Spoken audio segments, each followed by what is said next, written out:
കാലിലിടേണ്ട ചെരുപ്പാണെങ്കിൽ AC ഷോറൂമിലിരിക്കുന്നു. കഴിക്കാനുള്ള പച്ചക്കറിയും മീനും ഒക്കെ ഫുട്പാത്തിലിരുന്ന് വെയിലും മഴയും പൊടിയൊക്കെ പിടിക്കുന്നു.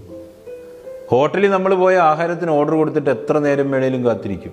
വീട്ടിലായാലും 1 കിലോ അരിക്കാണെങ്കിൽ 60 രൂപ, സിം കാർഡ് ആണെങ്കിൽ സൗജന്യമായി കിട്ടും.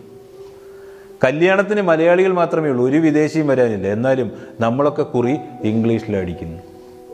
കാർ ലോണിനാണെങ്കിൽ 8% പലിശ, വിദ്യാഭ്യാസത്തിനാണെങ്കിൽ 13% പലിശ കൊടുക്കണം.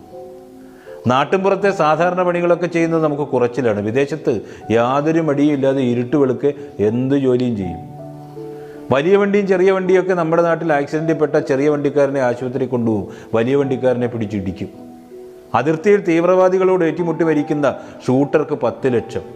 ഒളിമ്പിക്സിൽ സ്വർണം നേടിയ ഷൂട്ടർക്ക് 3 കോടി. എന്തല്ലേ?